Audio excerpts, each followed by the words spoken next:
Hola, ¿qué tal? A ver, ¿alguna vez alguien se ha puesto a pensar qué dice la ley en Honduras, pero así, al pie de la letra, sobre los días libres? Bueno, hoy vamos a meternos de lleno en ese tema que es fundamental, el derecho al descanso. Y para que no quede ni una sola duda, vamos a ir directo a la fuente, al Código del Trabajo, y desglosaremos todo sobre los días de descanso y los feriados. Ok, para empezar, es súper importante entender esto. ¿Qué es un descanso para la ley? Porque, ojo, no es un capricho, ¿eh? Es una necesidad básica. La ley es muy clara. Lo define como ese tiempo que necesitamos para recargar baterías, tanto física como mentalmente. Porque al final del día, de lo que estamos hablando es de la salud, la seguridad y el bienestar de la gente. Y aquí viene la frase que lo cambia todo, la más poderosa de todas. Son derechos irrenunciables. A ver, ¿qué quiere decir esto en la práctica? Simple, que nadie, pero nadie puede decir, no, yo no quiero mi descanso. No se puede renunciar a ellos y tampoco se puede negociar para tener menos. Es, digamos, un escudo de protección fundamental que la ley otorga. Bien, esta va a ser nuestra hoja de ruta. Primero, la base de todo, el derecho al descanso. Después, nos metemos con la regla del descanso semanal y sus excepciones que las hay. Luego, pasamos a los feriados oficiales.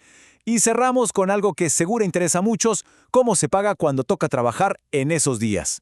¿Listo? Empecemos por el principio, por los cimientos legales. Todo lo que vamos a ver parte de una idea muy simple, pero muy potente. El descanso es un derecho, no es ningún privilegio. Bueno, ahora sí, entremos en materia. El corazón de todo el tema del descanso semanal lo encontramos en el artículo 338 del Código del Trabajo. Pensemos en este artículo como el que le pone el ritmo a la semana laboral. Y la regla básica es súper fácil de recordar, muy directa. Por cada 6 días que se trabaja, toca un día completo de descanso. Y ojo, es un descanso pagado. La ley de preferencia dice que debería ser el domingo, pero como veremos, hay cierta flexibilidad. Aquí se ve clarísimo, ¿verdad? La fórmula es esa. Se trabajan 6 días y corresponde un periodo de 24 horas seguidas de descanso. Ese es el ciclo, el ritmo fundamental que la ley busca proteger. Pero claro, la pregunta es, ¿y qué pasa con esos trabajos que simplemente no pueden parar? Bueno, la ley es práctica y sabe que estas situaciones existen. Y es aquí justamente donde entran las famosas excepciones a la regla del descanso dominical. El mismo artículo 338 nos da una lista de 5 casos muy específicos. A ver, pensemos, en trabajos urgentes que no pueden esperar, como una reparación importante, o trabajos técnicos que necesitan seguir sin interrupción.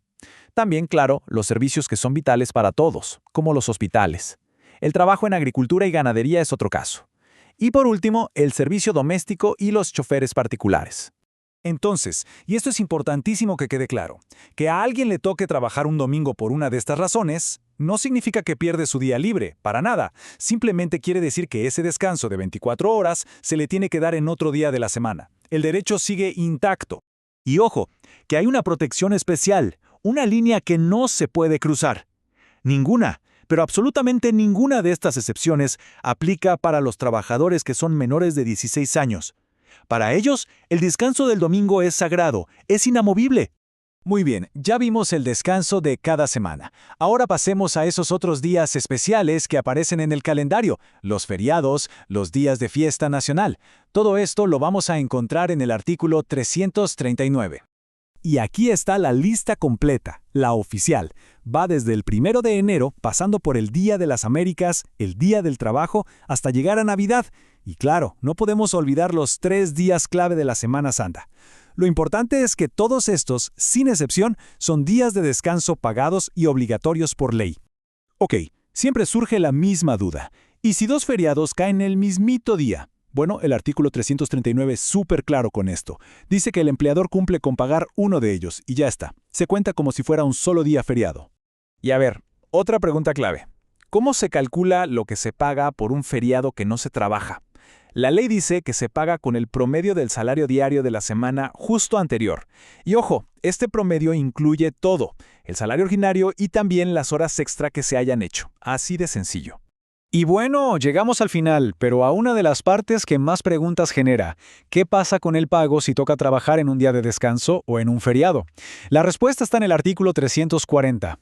Aquí la regla es contundente. No hay espacio para dudas. Como se ve en la comparación, si se trabaja en un día de descanso obligatorio o en un feriado, el pago es el doble. El doble. No es un poquito más, no es un 50% extra, no. Es el salario de ese día multiplicado por 2. Y mucho ojo con esto porque es clave. Ese pago doble no reemplaza el día libre, es adicional al derecho de tener otro día de descanso para compensar. O sea, se reciben las dos cosas, el dinero extra y además el día libre. Es un y, no un o. Y para cerrar, queda una reflexión en el aire. Ahora que conocemos los detalles, lo que dice la ley, letra por letra, ¿cambia en algo la forma en que vemos y valoramos el tiempo de descanso? Es una pregunta que vale la pena hacerse, ¿no? Sobre ese balance tan importante entre el trabajo y el bienestar. Un balance que, como acabamos de ver, la propia ley se encarga de proteger.